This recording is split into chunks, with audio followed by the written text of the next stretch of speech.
All right, everybody. The podcast is back. I know I have been on a little hiatus, but we are back with Quick to Politic, the social commentary podcast.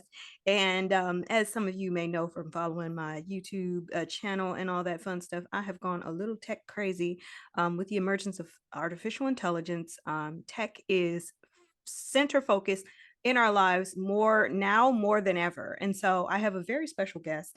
Johnnie Turnage is going to be here talking with me today. So, Johnnie, why don't you tell us a little bit about yourself?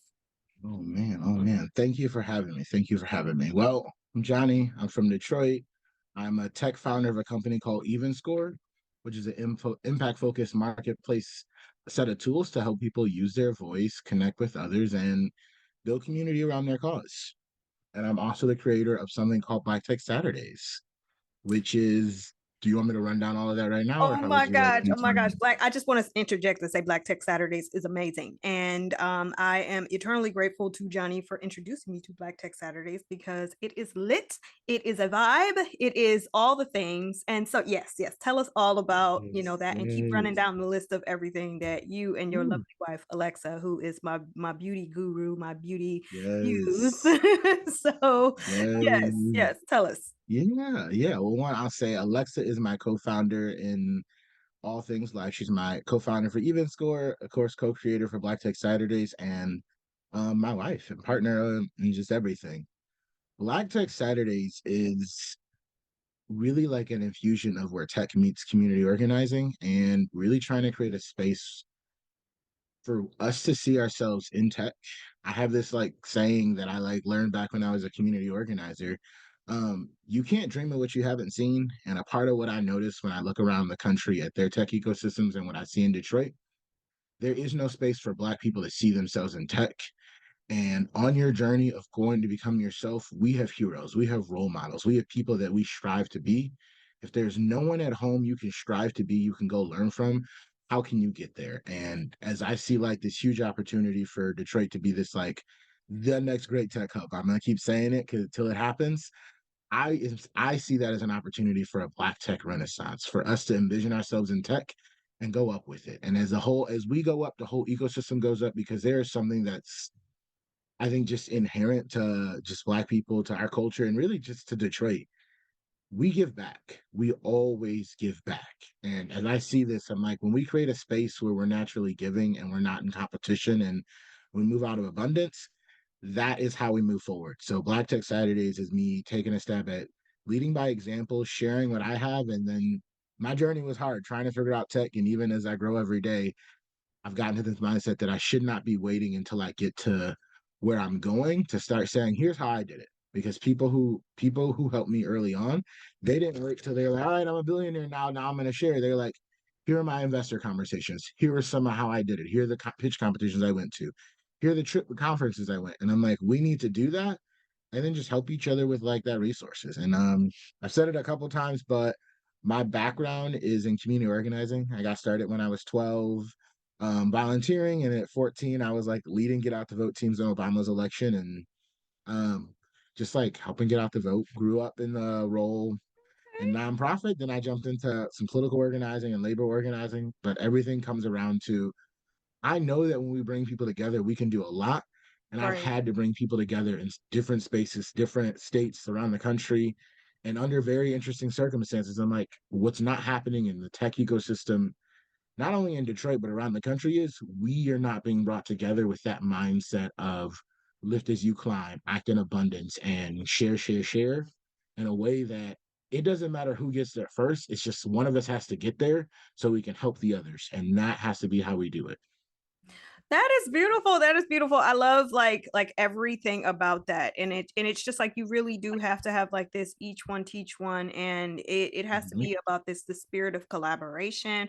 I love that you come from community organizing. Like I don't know, for some reason I'm just like, oh, okay, you just like you got a background in coding, you got a background in this and Nope. that. And it's like Yeah. I think that it's sometimes people kind of want to break into tech, but they don't know Mhm. where to start. And Yes. you can definitely not necessarily be from that computer, programming Mhm. background, but I think that those voices are needed at the table. So yeah, Yes, that's amazing. yes. Community organizing since you were 12. Right, right. Like, look, Okay. that's when I started like leaning into the bug, but it goes further back. My grandfather was a community organizer. So I'm like, the mindset that Ah. we have, it's instilled so deep where I'm like, I will be honest. We did not have any money. We were very poor. Like Mhm. bean soup all week kind of poor, but we still gave so much. I'm like, how are we giving? We don't actually have anything. But And that's I'm who like, gives them, sometimes it be honestly, that's confusing. who gives the most, honestly. It's like Exactly. those are the leaders, the community leaders are the ones who are like, okay, nobody has it. We about to share. We're about to, and I also just about to ask, I'm like, which adult was dragging you to all of these community things? And just like, so that's Look, beautiful. That's beautiful. So grandfather, mother. I was a little kid who was sometimes tasked at the community meetings with holding the doors and walking women to the car. And I'd be like, I am 5. I'm terrified of the dark. Why are you sending me to the car? And I was like, I guess that's what I have to do. That's my role today. Everybody has a role. But when everyone has a role in a community and you're looking out, I'm like, you can step into that. You can grow into that. If I have a role, I can see myself in the next role and I know how to move. And I'm like, a lot of times you do have to put people on a development ladder, and in community organizing, like you start developing people from like one to 10 all the time. And mhm. I'm like, that's labor, that's community, that's political. And I'm like, it's the ladder of engagement.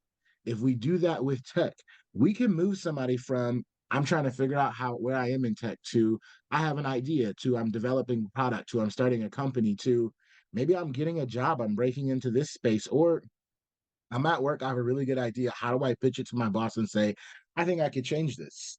All the greatest innovations that happen in our favorite big companies actually came from somebody who had a good idea. Think of Apple with the iPad, the little gosh.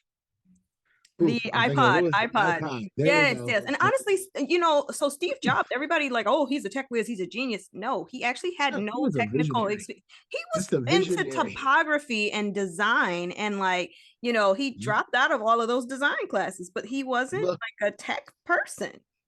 right. Him, I met there's a man, he is a principal engineer at Amazon, black man, Brian Campbell. He's here in Detroit. One, this man is literally the Black Iron Man. Him and his daughter are building a car from Oh, scratch over the summer. awesome. But he developed some of the like the Google ad stuff that's like making them billions. He's like, oh yeah, I made that. And I was like, what? And he's like, yeah, when I worked at Google. And I think of him, I'm like, he DPS, graduate of Detroit Public Schools, MSU grad. And I'm like, here's a black man in our community who's done amazing things. And I'm like, we need to see people like him. So we say, oh, I can do that. I don't have to be the greatest student. I don't have to be the greatest this, but I have a dream and I'm willing to work. And I'm like, we have to make that plug in so you can figure out where's my point of engagement? How can I grow? Who are my mentors? There And we we go. become that. That is the magic So, word, point of engagement, because and the guest speaker at the last Black Tech Saturdays, actually, brought up a point that there was a person that he knew who was, one of the richest people in the Forbes Fortune 500. They right. weren't a rapper, but it's like they weren't visible. And Yes. he was just like, why don't you engage with the community more? And he's like, I didn't want to make it political. It's not about political, even though this Exactly. is a political podcast. It's Right. really more about community engagement. It's about Mhm. visibility. Those points of contact, they show you what's possible. And if you don't see examples of, the person who is, on the board of IBM who makes Mhm. more than, Lil Wayne, or, I don't know. Right. I'm dating myself right now by saying Lil Wayne is a rapper, when I should be talking about, I don't know, even Migos. If I say that, then it's like they Look, not even Lil Nas like whoever X, is Lil hot right Baby. now. We'll toss out a couple for Right. Toss out like, okay, Disney, whoever is the popular rapper right now. Because I'm a look. millennial, elder Lil millennial. Nas X, Lil Baby. There Come we on, go. come There on. we go. Those sound like some names Juice that World. young people listen to. Ooh, actually, I've been listening to Caleb Gordon. He's got this song "Rewrite History" that has me like it literally goes rewrite. The words are we are about to rewrite the family history. We're going up like the Statue of Liberty. And I'm like, in terms Oh, of like my like call for the summer, I'm like, we are on a mission to change this. And I'm like, it's not just about us. There's a generational impact of imagine the young people seeing themselves in tech. Whatever they see now, they will build faster and further because their yes. minds are so much. they're developing faster than ours. My younger brother, he was one playing on the computer, typing and doing things. And I'm like, now he is a whiz, far smarter than me, all these cool things. And I'm like, he just touches something and it's easy to him. They learn Right, faster. right. Because technology So, is integrated into everything that they do. And like yes, I just feel like I remember growing up with like dial-up internet, and it's just right. like all of those kind of things where it's like it's easy for us to Mhm. just integrate these kind of things into our lives. And so I know like later today we're going to talk about the digital divide, but it just really kind of brings it all back to like why these points of contacts are needed and why we need to have these Yes. conversations around just getting people acclimated to what is Mhm. possible, what is out there, because we already have it at our fingertips. It's already integrated into our Mhm. lives. It's second nature at this point that we use these Right. devices and this technology all the time.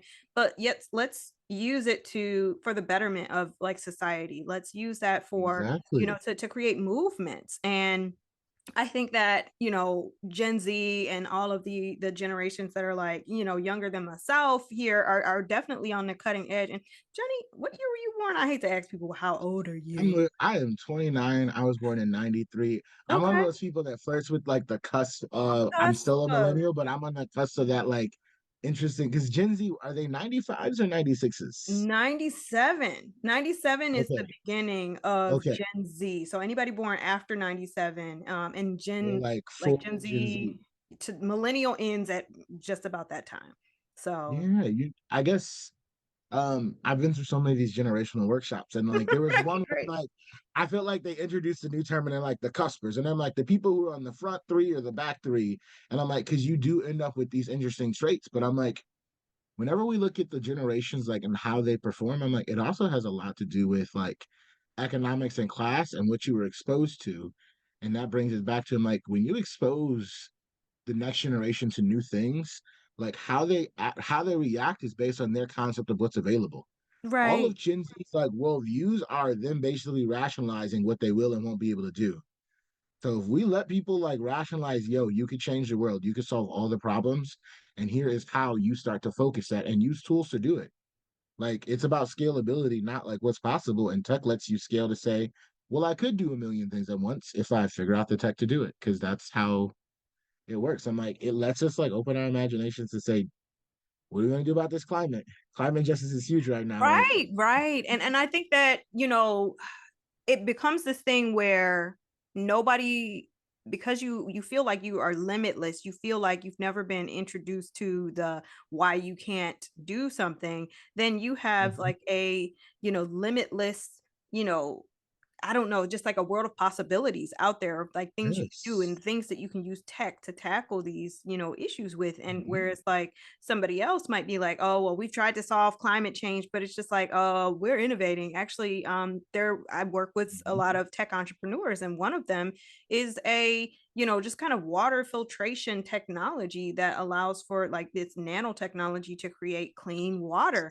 and to kind of help fix problems like the Flint water crisis and things of that nature. And it's like, people are not going to be limited to how they can just kind of solve this problem. It's just like, here's the problem, here's how I'm going to fix it. And this is honestly the way that artificial intelligence, it thinks about it in terms of statistics and how I can do it, and here are the tools, and it's straightforward. right. There isn't going to be no any type of like, well, they did it this way before, and you've got the I can't solve gun violence because you've got the lobby of the NRA, and they're not going to. And it's like, no, I think that Yeah, folks with technology and a bright path forward and like innovative ideas are just going to be like, here are the facts, here's the mhm, problem, this is how we fix it.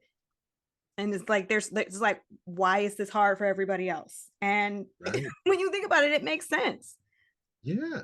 What you're saying, like what you just said there, I think is the magic that we have to remember. It's about solving a problem. When we really lean into it, I'm like the innovators, the creators, you're solving a problem. And when you're passionate about solving a problem, there is something that's driving you to do it. And when we give this people the space to do that, the reality to like run at that, they make the world better for everybody. And that's what we have to remember about tech and the importance of why everyone needs to see themselves in tech. Think about it. If we in Detroit, if Black people don't see themselves in tech, there then are a lot of Black people with specific life experiences with problems who have expertise no one else understands, who are never going to be allowed the opportunity to solve that problem.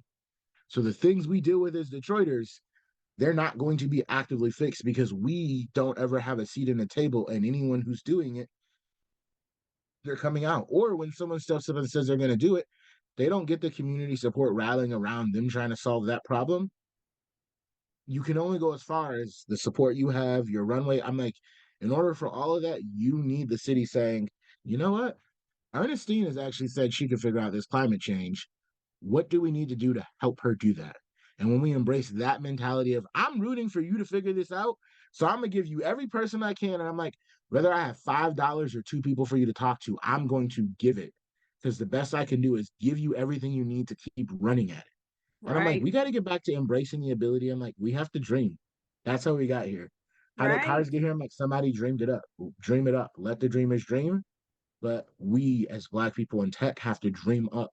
What does the future look like? How does Detroit actually serve us in a way where I'm like, we can grow? Think about all the neighborhoods, like community development. I'm like, there are housing issues, people who live in blighted neighborhoods who could have simple solves because they see it every day. Oh yeah, And and when you they see a know problem, that you this is all it's obsess going to over it. They take. know Right. The people closest to the exactly. problems are usually the ones with the solutions for them.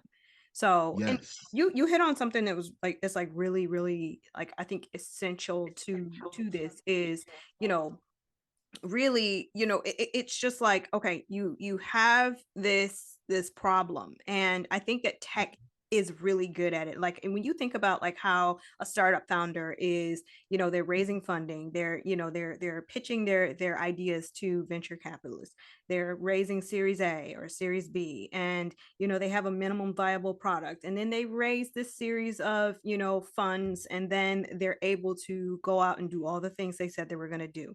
Nobody is telling them no. And everybody on the team is rallying around. We said we were going to come up with this, you know, type of, you know, I'm going to use like like a terrible example of like Elizabeth Holmes and, you know, her Theranos company. But, you know, I think that sometimes it's easy for a company like that to like rally someone behind it because so many tech companies don't actually generate revenue, and you know they Mhm. just have an idea and everybody comes around it, and then for the Mhm. most part, and this is why I hated to use the example of her, people deliver. You know, companies deliver. Mhm. Like all of the Y Combinator companies, the top 5, the top 10 are, you know, companies like DoorDash, Instacart, and, you know, these are companies who came up with something that's revolutionary. Like, I'm going to go get your Mhm. groceries for you. You just put it in an app and then I'll bring it to your front door. And it's like, you know, investors were like, I've never heard of anything like that, you know, but Mhm. I'll give you $1 million. And so then the whole team puts their collective support, their brain power into making it happen. And I think that's something that's very singular about the tech industry. It's a Right. very fast turnaround, and people are Mhm. making like amazing, groundbreaking things happening. They're disrupting industries, and this is why, you know, Yes. lean startups are able to get to these billion-dollar valuations because they're doing things that nobody's ever heard of, and they're doing it Mhm. quickly, and nobody is telling them like, well, our appropriation commission needs to show proof that you were able to do this, and you need to have 5 years of, Mhm. you know, the fact that you were ever. And it's like, no, I work in politics and it is brutal. Like, or at least, okay, you know, for those of you who are listening who maybe Uh, I'm a former elected official and ran for, you know, a couple of public offices, and it can be very, you know, if the, you know, you're introducing a bill, it can die in the house because, you know, nobody's going to rally behind it. You know, you introduce a gun violence bill, and you know, whatever the party in power, they might try to argue against it because of their own political interest or self-interest or some NRA lobby, or they may, you know, not understand it fully, and so therefore it's just like they're going to say, oh well, I don't want to support this because she's introducing it. And it's like, you mentioned that folks are needing to get behind whoever the innovators are, whoever the disruptors mhm. are. And that is something that tech is able to move as fast as it is because you don't have a bunch of people saying, well, this has to go through appropriations, this has to go through, this has to go to be debated on the floor in the Senate, it has to be filibustered to death, it has to be, we have to have a resolution, and then somebody has to make the motion for all of the, and so like all of these things that you have to go through, and all of this red tape and politics, it really slows down the creative process. and Yes. and I think that we have to start integrating these public sector, I'm Mhm. sorry, private sector kind of modalities of thought into the way that we solve problems that are going to affect us all, like climate change, gun violence, and just being better financially, and community development issues, housing, blight. Those are Mhm. problems that can be solved by innovators and disruptors. I just think that we just got to get behind them, like you said, put in all of the money, start a Kickstarter if you got somebody out here with a solution for all of the blight in the community, and they're going to use technology to figure out how to do it. So yeah, but Look, I do want to shift yes. gears a little bit, and I know you talked about Black Tech Saturdays and EvenScore. I want to talk a little bit about artificial intelligence, and your Yeah. thoughts on just how this technology is. And honestly, like, to all of y'all listening, Johnnie and I connected because I wanted to explore, one, who are the Black voices in tech in Metro Detroit, in Detroit, in Michigan, and two, with the rise of artificial intelligence, the way that, and everybody's saying it's going to like replace jobs, and it's going to put the creatives out of work, which was a big theme of last Saturday's Black Tech Saturday meeting, is just how the studios are replacing writers, and there's a writer strike that's happening right now. But so we connected because I do fear that as this AI revolution takes hold, people who are victims of the digital divide, and the I can't talk, digital divide, where you essentially, there are folks who don't always have access to broadband internet, they don't always have access to a computer, there's no computer in the home, there's no laptop, people are maybe using a smartphone, or like and that's their main way to access the internet. And so, there are folks who are already being left behind. And then you introduce something that's going to take away, all of the jobs potentially. And because, Chat GPT and things like that, they can easily, you know, take over all Look, jobs. So yeah, just your thoughts. So I want to yeah, hear all about, let's talk all about the artificial intelligence. so I think the start point right there is when it comes to bridging the digital divide, in my like wildest dreams, that's one of the reasons that I think Black Tech Saturdays is an amazing vehicle, not only for Detroit, but as we look at like other cities, we already have this like we've had about 20 cities reach out to talk about doing Black Tech Saturdays, and we go, this is a super cool space to have that intersection conversation with the policymakers, with the innovators, and with the community around like what is the future for tech? What is the vision for tech in this community, and how can it work? Because we do have to figure out how we're doing the work to not leave so many people behind.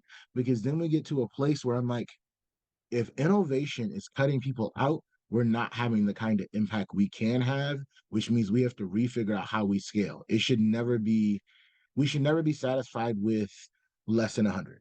If we're not looking at 100% of us getting there, we're not doing our best to solve the problem. You don't set out to solve a problem and you're satisfied with 75%. If that's the success metric, we're never satisfied with that. We keep pushing. When it comes to like AI, I guess I have two hats. One, as a founder, I will sit here and admit it has definitely allowed me to save time in different Yes. projects. And it is I even honestly love Chat GPT. look, Chat GPT, but and like what I love is I'm like to save time, but also to teach myself, to very quickly teach myself. I've been able to say, here's a writing style I want to try out and edit my this. Let me see what I need to do to write it that style. Let me see what this looks like to force this creative energy and challenge myself. And the more I played with it, the one thing that I will admit, no matter what AI can do, it can never replace the very authentic nature that comes from being a genuine person. The And so creativity, like the ability of yes, humans to just like, oh, let me improvise. Let me, right, just do something that's like off the cuff and create, yes, ideate. right. Ooh, like side note, did you see the last Guardians of the Galaxy? No, no, I hear it's 3 hours long, but I haven't seen it yet. Oh man, okay. I didn't want to ruin it, but there's a part where I'm like a part of the big fight without ruining the movie. The main villain actually is obsessed over one of the Guardians of the Galaxy because he created, the raccoon robot. Oh, that's right, like That raccoon Rocket, and he's the black guy with rocket. the like, he's almost like a Yeah, Black Nebula where he's got the robot yes. like parts and everything interchanged. Exactly. And I'm like, the most interesting thing is he obsessed over Rocket because of everything that he created. Rocket was the first thing to create original thought. And he couldn't Mhm. comprehend this, which like gets into this deeper part where I'm like, when Rocket started to wonder like about his own humanity and value, the very fact that Rocket had an innate culture and emotional expression ability made him innovate, made him create. The power of culture and emotional expression is one thing I'm like, people of color have a strong tie and a strong bond to. And I'm like, as we look at the bridging the digital divide conversation, it's a lot of our communities that are like being left out of the conversation. So we have a lot of work to bring them in. But the superpower that we have as we try to combat that is we have culture and emotional expression that allows us to create and innovate because we literally know how to get lemonade from a rock sometimes. Like we've been in those situations, Right. and Or that's it's just like you like have at our nothing. core. Right. Look, we starting, this is it. And I'm like, as we talk about this AI conversation, I'm like, I take it as a challenge to like, all right, one, how do we teach as many people? I literally started with my family members. I'm like, here are the prompts I started using. Here's how I test it. I mess with them. I send them emails and texts from ChatGPT and I tell them it's that. And I'm like, message me something back. And I'm like, we make it a game as a family. So I'm like, I have to do my part.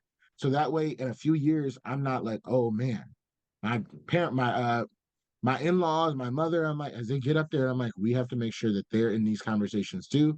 And then also making sure I'm like, is my brother playing with? Are they getting it? Because I'm like, this could help save you some time and let me teach you how to use it. But then we also have to like get outside of that, make it normal that we talk about it. I love that we brought it up because if we're not talking about it, we're not thinking about it, and then we're left out. And I'm like, that Exactly. has a lot of Exactly.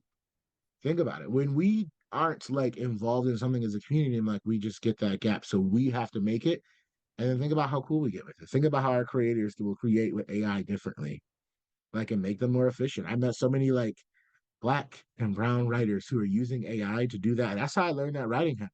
And I'm like, oh, they use it to test them and stretch their writing ability. How do you like challenge yourself and like see it? And I'm like, you create that story. If somebody told me to go write a story from nothing, I probably could. Can ChatGPT? It can't. And I'm like, that is the actual thing. It needs the prompt. Hmm. It'll just come up with whatever random thing. And I'm like, we can do that, but it actually means something. Some of the crazy things that you'll get out of there when you just ask it to make, they're like, I can't. I have the number of times I'm like, oh, it's got its limit. I'm like, oh, all right, then I know how to do this. But I've also learned to like take my idea and I'm like, organize it. Use ChatGPT to help you flow and spare you some time on the back end. So, Right, right. To get the it's like if you and have writer's yeah, block, it'll be a good, thing to kind of get you started, but it's really going to take you and your creativity, and it even takes your human ingenuity to even prompt engineer. Prompt engineering is something that, if because if you just ask GPT a basic question, and I'm going to link in a video that I had that kind of like a prompt engineering 101 class mhm, that I taught. Um, and it's mhm, all about like you can ask more sophisticated questions, and then then talking to it with this sophistication, and it gets you this level of, okay, I understand, and it's going to give you more details as mhm, opposed to just asking it basic things that you may start to run into generic mhm. results or repetitive results. Exactly. And that's the piece I say I thought play with my family, but actually, not to connect everything back to Black Tech Saturdays. When we first started with Black Tech Saturdays and we were just meeting, working on our projects and chatting in it early on, a lot of those first couple weeks in March before it was public, I was actually sharing with other founders how I prompted to support founder specific things. And I'm like, I Nice. remember a founder where she's just like, I've never seen someone do that. The way you prompt it to get your result. And I'm like, oh, I didn't know everyone wasn't using it. I was like, this is the only way Right. it made sense. And so I was Exactly. like, oh, well, let me just show you a couple of things. And I'm going to give you some prompts that I just use. Because I'm like, at the start of a conversation, I might tell ChatGPT, I'm like, this is the story narrative I want all of my responses to be in. I want you to give me this. And I would send it that same message. I'm like, I want you to write it like this. So if I write it and it's not the flow, then you evaluate me based on this metric. And I'm like, she's like, what? And I was like, yeah, it really helps with grant applications because then I'm like, it already has preloaded information on my company, my view. And now I'm reading that to go, all right, is this what I wanted? Because I'm good for high level ideas. Sometimes I'm like, does it all string together? Is it there? Is this at that level? And I'm like, you can use it to be that kind of productivity hack, but we have that responsibility of when you figure it out, just share it with someone else because Oh then yeah. they can do it. And I'm like, next thing you know, they'll come back to you and say, I did what you did, and then I tried this. And now you're like, great. Now we're both 2 steps ahead because you know what I know. And I'm like, sometimes we just see things differently. And I don't, because you see the world differently than I do, I'm missing your whole lens. But if we can lay our lens on top of each other and use technology and even leverage AI to do that, I'm like, we can all grow further because in this world, like there is a learning gap in every industry. Like we are always Hmm. trying to catch up with what the latest. And I'm like, AI becomes our way to kind of fold that time on itself instead of 2 years of learning. How do you do this quicker with community, using tools, sharing that knowledge? And that's just kind of like the mantra for Black Tech Saturdays. I'm like, statistically, if we give us all a place to see this, Ernestine's going to come in there and either get hired by a tech company, find exactly what she wants, figure out an app idea, meet her co-founding team. In a couple of years, we could be back here and go, so how did you raise $1 million for your startup? Well, because I was in this network of Black Tech Saturdays and an angel investor came and I'm Nice. like, I want to see those stories happen out of Detroit. And a part of me is just like, when I'm this driven, I'm calling all my friends like, hey, wouldn't it be great if you came in town? And we've had people come from all over the country just to stop in and visit. Because I'm like, well, chances are when you meet the kind of founders working on things you're interested in, I could give a founder an opportunity that can like really help them. And that's like that ripple effect of share the knowledge, share the resources, and we grow it. And that's how we kind of combat it. And look, one of us is going to figure out a way to like scale out like AI trainings for our community. Like, how are we thinking about that? How are we thinking of mass community education to help them with this prompt engineering process to maximize the tools? Exactly, exactly. And I'm just everything comes back to Black Tech Saturdays. Yeah. And I mean, I just feel like it's full circle and it's a beautiful thing because that's it's really important to I just think that just segueing a little bit into career advice, Mhm. it's important to network.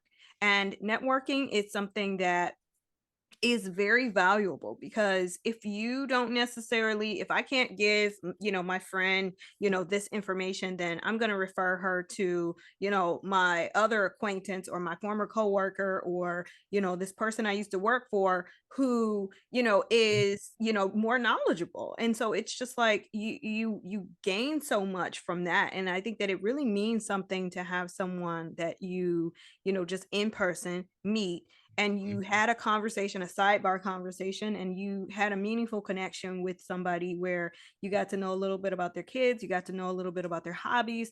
And, it wasn't something that was, and I think that coming out of the pandemic, when we're just in Zoom boxes all the time, things got a Yeah. little bit more personally. I think that things got like more anxious, more structured, and Maybe custody. the closeness was taken away where it's like you can't just be informal, you have to be very you know let's stick to the Intentional. agenda because we can't overlap, we can't sidebar. Right. Yes, yes. And so Yeah. you need that serendipity, you need those moments of ability to just kind of riff or joke or so I don't know, I think that's really why Black Tech Saturdays is so valuable, that Yeah. in-person collaboration. Yeah. And I just want to add what you just described there, though, that's deeper than networking. Networking is actually that very quick transactional process. What you're describing is relationship building. like to actually hear someone else's story. And I'm not just saying, Ernestine, here's all the stuff I'm doing. I'm like, what are you doing? What do you need? The number of times that I have learned on my own journey by simply asking, what do you need? How much further that has propelled me. Right, By right. giving, I have received so much more. You only give in this like back and forth thing when you're in a relationship, because I know what you need and you know what I need, and we can get each other there. And because you know that, that's it. Our greatest successes come from people we were in relationship with who are rooting for us and pulling us forward, getting us in rooms, inviting us to things. And I'm like, we pay that back. Like, hey, here's this person. People send me people all the time. I send it to them. And I'm like, the magic that you described, though, I just have to say, that's relationship building. And I actually want to, I hate the term networking. Like, I believe we have to get into like that. Culturally, that's what we do. And when we all learn how to relationship build and we can do it comfortably, that's what will propel us. Even outside of Black Tech Saturdays, and we think of it, it's like, that's not the only network you have to be in. You have to first learn how to relate, build relationships, maintain them, and utilize it. But the people we bring to Black Tech Saturdays have the networks to get you in the connections in other circles where you don't have to enter the room a stranger because you have relationships. And it goes deeper than I know you. It's like Ernestine said, hey, I know the political circle. You know what? Arabia from Pogo, I'm going to bring you down to the county commission and introduce you to two people who could actually use Right. your company because you have a relationship. And I'm like, that's something that as an ecosystem, as a community, it means us moving from this place of scarcity to abundance. And like that's that magic of the relationships of, look, I want you to succeed because if you succeed, I'm gonna know another successful person and I can be happy for it because I'm in a relationship. I need to see you win. You don't, and I'm like, you embrace that culture. And that comes from I got a relationship. I believe in your dreams. Um, Right. All right. not to You go know, on a and whole I think no, relationship building is super yeah, important. I'm glad that you like put it that way because yeah, that's what it needed to be said. yeah. Yeah, look, but before I know I didn't get to say it earlier, we have to talk about it because I don't know if everybody listening knows that I know Ernestine from her political career because back when I was in labor, I was a political director, and the one thing that I did is I tracked the next up and coming, always looking Oh for my who's gonna gosh. like invest in what races, the outcomes, and my favorite thing to do was actually like looking at who were the next up and coming like black and brown candidates that actually could like wield force because in 2020 for the first time I'm like as a union we gave a lot more early money into state races and played a bigger part into trying to flip the state in Right. 2022 and I'm like for years I had been planning I'm like all right, in a few years, we'll have a chance for the majority because I just been watching the maps. And it's like, well, here's how this could go. But for that to happen, I'm like, we need people who are heroes who move. So I have to tell people if you have not been like watching Ernestine from like the data standpoint and the voice and just like the growth of a community leader, like there's a different like I think viewpoint I have because I see the effective network, their effective passion. And when people are driven, like you take different journeys to get there, but like they go on to do amazing things. So look, keep watching because who knows? Who knows what we're about to see? You know what? Yeah, I honestly I hadn't heard that particular version of the story before. I remember you were just like, "Oh, I used to work, with this organization, and I remember yeah, watching your campaign, your campaign for mayor. I remember yeah. when you were on city council, but I don't know. I feel like I'm very humble, and I like the little old me. I'm Uh, just like I ain't no special nope. blah blah blah. But Yeah, it's yeah. just yeah. And I definitely miss it, but I try to stay plugged in when I can but I think that this is where the advocacy piece comes in. I think it's really important to at least have the conversations around, the Right. things that are impacting us in real time, like right now. So Yes. yeah, that means a lot. Thank Yes. you. Thank you so much for Of thinking course, of that way. course. So And then like, I think of it this way. I myself figured out in 2020 that my revolution looked different. I was on a path to I could have finished the rest of my career in labor and gone on to national and done all these things. I could have gone back to community. I could have stayed in politics. But when I watched what happened with George Floyd and I saw the spike in donation dollars and I saw all these commitments and like galvanizing, I was like, everybody did it wrong. We could have actually had a bigger movement and had bigger impact with the money that was spent if it had just been spent more strategically. So I was like, I have to do something different. And I'm like, our revolutions take different shapes as we grow through life because the experience is there. And so for someone like you and just like your background, I'm like, I already know as you figure out the different spaces you fill, you pull ahead every experience you have. And like by having your political experience, by having your nonprofit experience, there is a whole lens that you will be able to apply that no one else will know because you were doing it before this was like cool. Like, think about it. Like right now, it's super cool to be like a political influencer type, but a few years ago, it's kind of like, nah, you just really got to love your community. And when you have that kind of Right. like heart work drive, it'll propel you further because then you just like, you won't quit. Like, it's different when you love the community. You say, oh, well, we don't really hear no, we hear go around. That's it. You just figure out another way.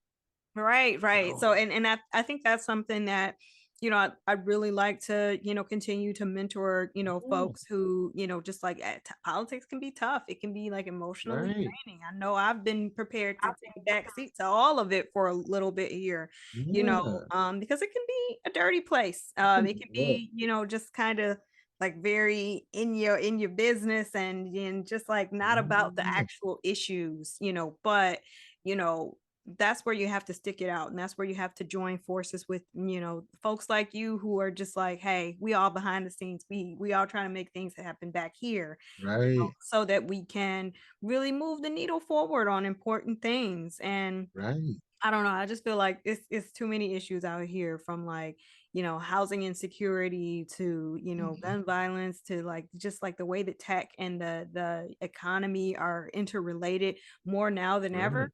It really is important to be able to be an advocate. And, I think it's really inspiring to know your background, Johnny, and like where you come Yes. from, Thank you. in community advocacy, and, just being a person who now is leading voice. I started out this Right. project months ago. I was like, who are the Black voices in tech? I'm looking to a big old giant post-it note with Right. all these little, like, let me talk to so-and-so person. Let me talk to, so it's Yeah. just, really important to be able to, have those examples, and to really be able to see yourself making a difference in a space where you don't think there is any place Mhm. for your voice. You don't think your voice would matter in that space, but it's needed. So, Yes. that's and that's You powerful, got to repeat that again. Your voice is needed in the space. right? Your The voice is needed reason in the you've been space, making y'all. change, You heard it here. we need to hear your voice in the space. And I'm like, think about, I think the magic of community organizing that not everybody sees until you get that there. When you create a space that people feel valued, represented, and loved, you get the energy that's been like growing in Black Tech Saturdays where I don't even understand where everyone's coming. I meet so many new people who are working, people who've driven from Ann Arbor, Flint. I'm like, people have come from out of town, and you go, do we really need this? But I'm like, then people come to life. Like, I get messages like, I understand why I'm in where I am at work. I get this now. I see my path forward. Like, it gives people a space of relief. And when you see that kind of community, I'm like, it's because it's different when you're not alone. And if we can create the space where people aren't alone, Say that we allow again. each other to have that voice. It's different when you're not alone. There we And go. that's what this is. You cannot do it alone. It's lonely. And I'm like, those lessons is what I share because sometimes people show up to BTS and like you can tell the energy is down. But for me, it's a re-energizer. And I see people go away and I'm like, sometimes I give people homework assignments. Like we'll talk a little bit about their company. And I'm like, okay, here are the three things I was told to do at that point. Go do this. I can share you my template. I can do this. I tell everyone like use my LinkedIn. If you see someone you need, ask me. I will connect you. I will send whatever I can to help because I'm like, that's what other people did for me and it's helped. Um, and I'm like, that humble approach, like we need somebody who's willing to say, look, I'm gonna give everything I have because if we do that with each other, it'll elevate. And every ecosystem that's successful, when you really look at it, they actually have someone who is practicing this art of giving. And I'm like, and giving as if there is abundance is created. That's how communities spiral up. That is the actual way forward. And on a whole different podcast, we can talk about it. But I went to Afrotech, I went to Miami Art Basel, and I went to South by in a string of all threes. To be blessed that way and do that, amazing. But when you get to be in ecosystems, talk to people from around the country, and in about 4 or 5 months, I learned from all of those people, and I felt that I was like, oh, I figured this out. I understand what we're missing in Detroit. I understand why things don't seem to make sense. I understand why I'm like, there are a lot of people who work in tech jobs that don't show up to any of the tech meetups. And I'm like, they don't see themselves there. And until we see ourselves there, we don't show up in a space. So I'm like, we have to like, look, demonstrate what it looks like, and you'd be amazed how many people will come out and root for us to win. Right, right. And I think that was something that at the last meeting, the guest speaker and Neil, one of the tech founders there, it was Ooh, just like, yeah. they were going back and forth about like how, the Black folks in tech are needed, and then the folks in policy need to hear their perspective and to know how to make things better. And Hmm. those business owners and particularly like Black tech founders, I think it's really important to be able to just kind of see those examples, and then be able to push for other things. So it's like, well, this is what's facing us, and this is how we can bring more of that, just economic development. These are the jobs that are needed. These are, the folks, particularly in Detroit, it's just like these are the industries that we could use more folks working in. And so yeah, Yes. all of those conversations are happening, and it's amazing, and it's needed. And so but I just want to thank you so much for like all of the mentorship and guidance and the thoughts, and being a thought leader in this space, creating the space for the conversations to be had,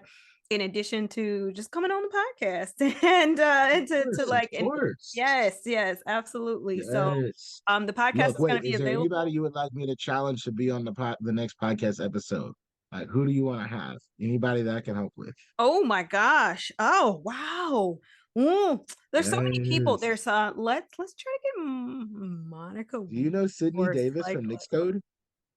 One of my friends, when I first put out this inquiry, I put out an inquiry like on social media. It was Mhm. on Instagram and Facebook, and I was just like, who are the Black voices in tech? And like everybody was just like, you need to talk to so. And so I started talking to everybody. And of course, your name came up like 14 times. But I was like, I know Johnnie already. So it's just Yeah.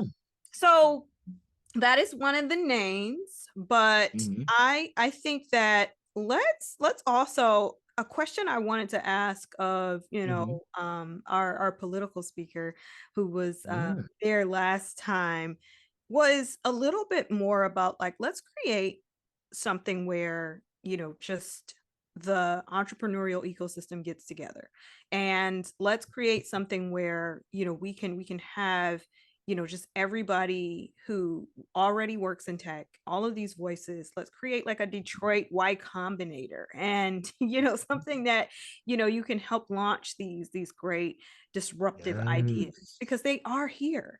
Not every business here is going to be a restaurant business, or some sort of a service industry business. Right. And so I just feel like we need to cultivate the innovation and the disruptors. Yes. Yes. Mm. Yes. Look, we have to build, the way it was said to me, in the truest form for tech to work, the community actually circles around the innovators, the creators, the disruptors, and they protect them as they innovate and create.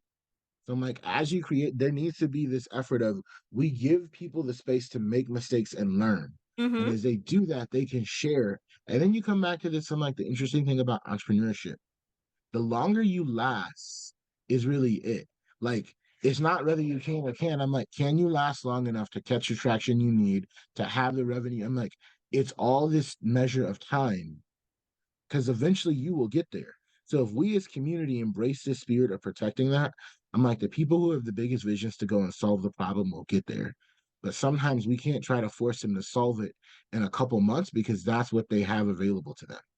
Like, we have to give them the space and the ability to do that. And look, you'll hear it, but one of the things we're working on and like building up towards at Black Tech Saturdays, I can share it. You remember Detroit Soup and like the Yes. So concept? I actually ran So the Harper Woods version of that. Harper yeah, Woods soup. Yeah.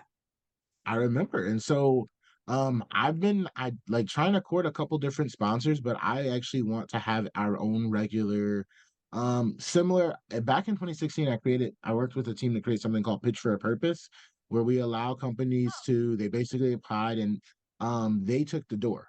And so I'm like creating that same process through digital suggested donations and like letting an entrepreneur come be in a community of people where I'm like, we don't just like grade out their pitch, but we give them feedback and we help them get to that milestone. So I'm like, whatever we can raise, plus identifying a sponsor to match some of that, we can actively give someone like when you win these pitch competitions, we get it. Because I'm like, in Detroit, you need more of that. Think about it. If you know you can like connect different programs and you have cash capital, because the hardest thing is even when we get these programs, we're all working 9 to 5s. So you're literally splitting double duty, and that's extending your time.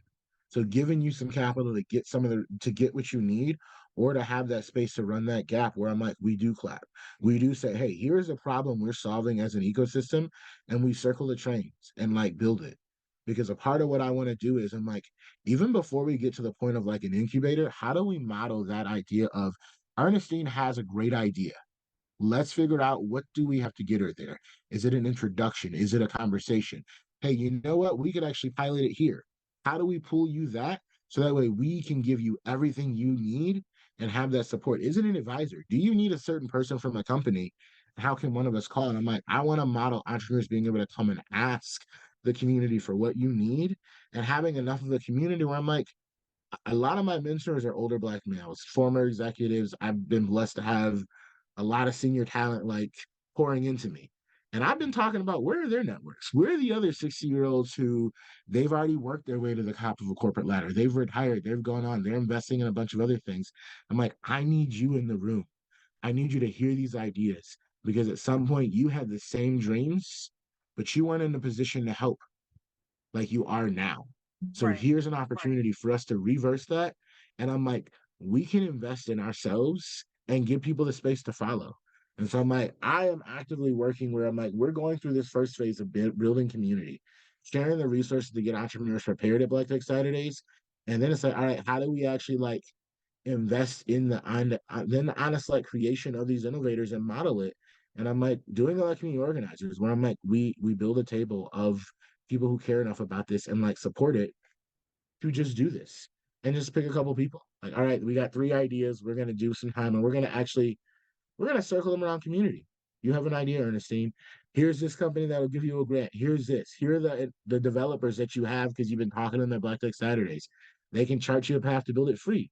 You know, ChatGPT can do coding for you. So if you have the right person, they can save you a lot of man hours. And I'm like, how do we give you that we can get you on the train and then find you a couple customers? Because I'm like, Mm-hmm. the relationships are there. And when we think of solving problems, I'm like, let's start with looking at problems that we know we have to solve. How do we support the current economy that's here? Instead of doing small business versus tech, how are we directing more traffic to our small businesses using tech? Where are all the food trucks in Detroit? Where are all the barbershops? How do we Right, actively right. make these things possible where we highlight and do that?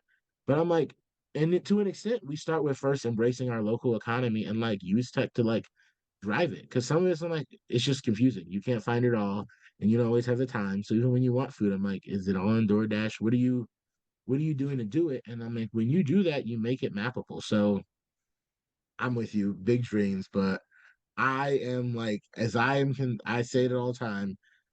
I believe in community. Our fates are tied, which means my success is your success, and your success is my success. The success of Detroit, the narrative of Michigan should be here is if we win, you win. And I'm like, that has to be how it works. And if you win, we win. I'm like, if the state is prospering, it means we're prospering. And if we're prospering, the state is prospering. Now, the state can't be doing great if we're not doing great. And I'm like, we can get there, but it means I'm like, we have to show it and actually give the ability to like introduce people to it because there's an appetite to do it. That's the cool part. There's a community trying to figure out how to do it. And it's just like, let's expose us to the opportunities. Let's show people what we need. And like, here, I've met so many talented people, so many people I didn't even know was in tech. Ernestine, if you would have told me that you were in tech a year, I would have loved to have been talking to you about EvenScore early on, because when we first started, it was actually specifically a little bit more focused on political donations. Oh wow. Like, Oh think wow. about how cool it would have been to just nerd out over like tech with like, and I'm like, even knowing who of us are interested in that. How do we have that community of thinkers who say, hey, look, I'm an expert in this, and you're looking at this problem. Here's how I can be a valuable resource to you, given my skills, which might not even be technical. So Yeah, and that's like I think I'm gonna that is stop my little rant here. no, no, no, definitely not a rant, because I mean you're solidifying the fact that it's really important to, just kind of have those relationships. Relationship building is like everything. And then even when it comes to Mhm. entrepreneurship, when it comes to tech, when it comes to, just all of the things that, we're hoping to kind of zone in on, and, just kind of Mhm. focus and make sure that, just we're making it all happen. So Mhm. yeah, I really want to thank you so much for coming on the show. And, Of like, course. where can we find you out there? Where can we find out about Black Tech Saturdays? Tell Yeah. all the folks, like, all the things. Look, we're finalizing the edit. So soon it'll be blacktechsaturdays.com, which we will have a portal for founders to enter their information so we can better connect founders to the resources and to each other. A portal for job seekers. I've been testing this around, but I found a couple people who are like committed to hiring like local Detroit talent. And I'm trying to figure out how do we formalize a partnership where they have pipelines. Because a lot of us who are interested in tech, they're not even aware of the companies. Like there's Nation Builders here. Nation Builder wants to hire from Detroit. Most of their leadership team is here. People don't know it I didn't because know they're that not. either. I'm just like, Nation, I And know I'm like, people like actually, that. Ernestine, thinking about you and tech, like you might be interested in Nation Builder because you know they build apps for nonprofits and politicians and like very advocacy focused. And I'm like, there are people like them, companies there that are like, oh, we want to do this. I had a great conversation with Daniel over at StockX, and he's just like, we're realistically hiring two people a year, even just in this area. We should There be two people a month because Right. of like natural turnover. She's like that. He's like, that's not even counting like what we'll need. And I'm like, we can make that possible. So the website will help connect that, and then just like sharing resources. And then we're creating and kind of like a community calendar so everyone can add their events. Like we'll still have to approve it, but in order to like if you come to Black Tech Saturdays and you're part of the community, um, there's 7 days a week. If you're an entrepreneur and you're on a learning journey, there are different circles, there are different spaces in the ecosystem that I think everyone can Yeah. benefit from. And I'm like, that's how you leverage the network. If you're on your path to figuring out, I'm like, surrounding yourself with other women leaders might be an avenue for you to go get different mentors. And I'm like, I want to help people paint a picture of how you find your journey. For Hmm. some people, it might be these three networking circles. Some people, it might be, I'm a Wednesday and Saturday kind of person. There's Tech Tuesdays at Bamboo. And I'm like, there are different spaces Yes. where you can go learn and just kind of innovate. But when you're going through your creative journey, I'm like, you kind of need to surround yourself with other people. Last thing, I actually Yeah. go to lectures to write, to like create. So sometimes I'll go hear a lecture on something unrelated because it's the best time for me to quiet my mind and write. So I'm like, Mm. sometimes I go to other talks to sit in the back and just scribble my ideas. And I'm like, sometimes being surrounded in the energy of creation, it lets me just go, I was thinking about this other thing. And I'm like, that becomes like the background noise to me, where I'm like, you know what? I'm hearing this really cool chat. I didn't know that you could do business this way. I learned a lot about blockchain from this cool guy sitting next to him and just listening to him talk. And I'm like, never understood that. He broke it down to me in like an element. And I'm like, okay, when you have people who can do that, you learn that. I'm like, some of the time is you do want to identify a room where I'm like, where can you go be yourself and naturally attract people to you by being you? So I'm God, like, the calendar will be a space there to we go. find that event and let you say, let me plan my week. Where am I gonna go? I'm on the entrepreneurship journey. It's already hard enough to figure out what's the stuff. Now you got to find what stuff. And so I'm organizing my investor list to share, conferences I've gone to. I figured out which conferences you can get free scholarships to. So like Oh, like South sharing by that. Southwest, you can like get a scholarship for that. Like, Actually, so I'm trying to find one for South by. I know there's some people trying to sponsor it, but Google did a scholarship last year for Afrotech where they paid for travel and ticket. And I think they might have helped her with her accommodations, but even there, getting a ticket to Afrotech, getting travel, or even just getting ticket and accommodations, I'm like, they had a scholarship. I met a nice, super cool person from Canada, and she told me how, then I'm like, does everyone know it? But then I come back to Detroit and I've got friends who work at Google and I look at their Facebook because I'm not on social media as much as people think I am. I'm like, I actually have a super cool mom who might like and post a lot for me, and that helps. But I see something on a friend's page and I go, Google was actively trying to recruit people from Detroit to offer them free trips to Afrotech. Hmm. Had we known about that, think of how many people. I'm like, I got 5 people Right. I would have brought with me. I was And there. that's the Actually, thing. I Like, met like 15 people from Detroit and Afrotech. this is the crazy Cool. thing that like all of this information is out there, but it exists in a silo. And so like it's all of these silos have to be, just broken down. And so Connected. the information is out there for people. And I think that, all of my research Yeah. has been really compiling over the past couple of months of like, okay, who does what, who can help who, what are the industries and where in where are the industries in Michigan that need the most support, which ones are Mhm. thriving. And so like I don't Mhm. know, I feel like it's a ongoing kind of study of like, okay, well, Yeah. this is who I can point so and so to, so that we can have something similar to, we used to have something called the biz Yeah. grid. And now we can just kind of put something new together that Yeah. really shows people like this is how you get connected in terms of wherever your career is going. But specifically if it's tech Yeah. focused, this is where to start. So Like, but yeah. yeah. And Okay, so that's that's all the new stuff going on mine with is you. All right, all right, awesome. Awesome. yeah. Like, look, Okay. we just, like I said, just share it out, share as much as I can, make it accessible. And I'm like, look, I'm just trying to see a couple more Black millionaires in Detroit, maybe a couple more Black billionaires, hoping to find the next like Black. Look, the next unicorn from Michigan. Unicorns, that's my I want it to language. be a Black founder so bad. I want the next unicorn out of Michigan to be a Black founder because what that would mean is the investment dollars, the knowledge, the support that we could do. And a part of why I'm clapping so loud is I'm just like, what does that look like? What does it look Mhm. like for us to figure out who is it and how do we cheer them on? We had 4 Google for startup company or 6 Google for startup companies last year. I'm sure we're gonna have some more this year. And I'm like, we have some founders like making some huge strides. And I'm Mhm. like, we should be clapping for them to be like we could actually like see a homegrown Black billionaire grown here building tech, solving problems that are like relatable to our community. Right, And I'm like like, we Global gotta like Detroit's own root for Channing them. Duker. Like shout out to What? You see what I'm like saying? there we go. There are some amazing founders, and I'm like, if we don't start stumping the ground and clapping for them, how are they gonna win?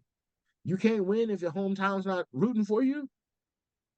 Right, So right.